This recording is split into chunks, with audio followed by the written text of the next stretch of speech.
most of us know you as a public figure. In Louisville, we know you. You were a member of the Louisville Metro Council, and you succeeded Willie Bright, Metro Councilman Willie Bright. And I want you to tell us a little bit about the district that you represented. How many years did you do it? And if I'm not mistaken, were you the first African-American Metro Council president at some point? No, actually, the first Metro Council, African-American president of the council was Barbara Shanklin. Barbara Shanklin, okay. So she was actually the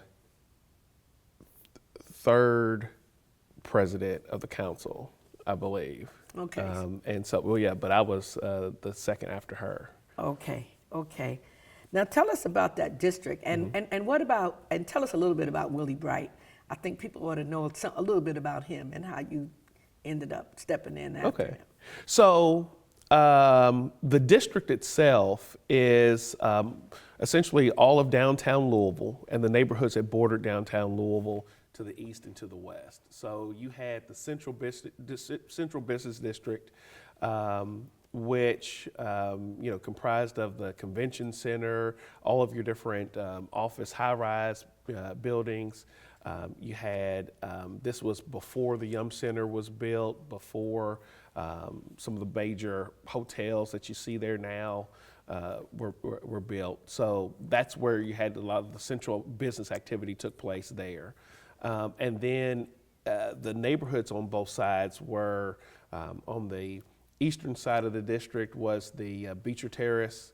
On the eastern side was the Dosker Manor housing project, and then you also had what was Clarksdale. Clarksdale was there, and right before the Hope 6 project took place, and then it transformed into Liberty Green, Shepherd Square, so you're getting into Smoketown. Butchertown was the northernmost neighborhood. You fell into then Phoenix Hill neighborhood, which then parts of it are now called Nulu, which is essentially Eastern Market Street.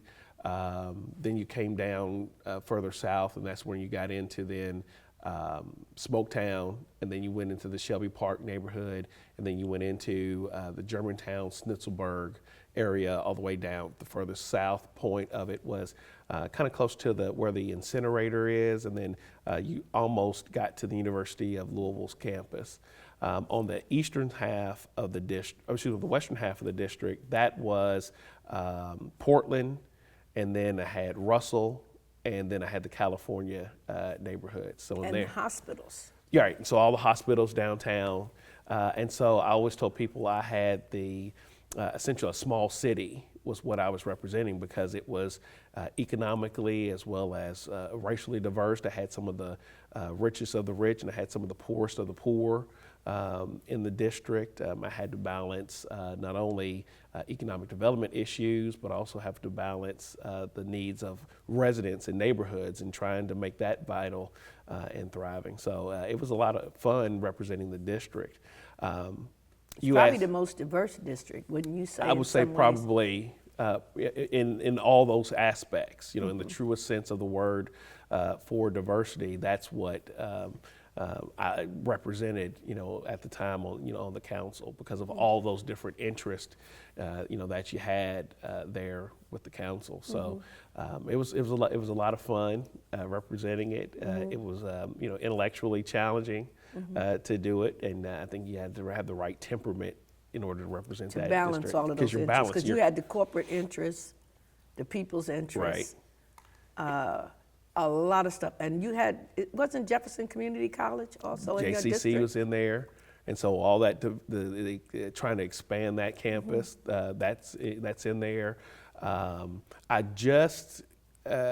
you have Spalding is in there, so there was a great educational corridor that was there. That was the Sobro part of the district that that we would call the South Broadway part of the district, and so there was a lot of activity and opportunity and potential. Homeless shelters were there, so we had to deal with a lot in terms of not only just with panhandling and that ordinance that we dealt with. But then you had Wayside Christian Mission there. You had Home of the Innocents is in the district. You also had Healing Place, their main campus. And the Healing Place, tell us what that is. So the Healing Place is a drug and alcohol rehab facility where people would go and try to get back on the right track and get the counseling and the help that they would need to fight the addiction of drug and alcohol abuse.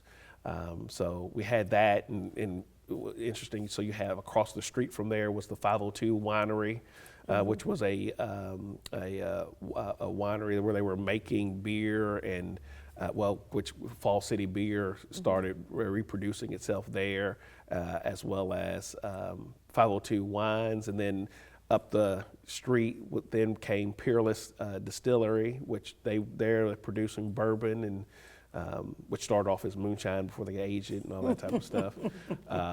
In the district itself, there's also all of the Renaissance, the bourbon Renaissance that took place. And so everything from the Michter's experience was one of the first ones that I worked on. And then you had the Evan Williams experience, and then you have the Old Forester bourbon experience. We are pushing that bourbon. Yeah, so so you started seeing this revival of bourbon, taking place, and that's all going on, Whiskey Row. Well, let me ask you, David, because when you were elected, and what was your first year of election? I came onto the council in April of 2005.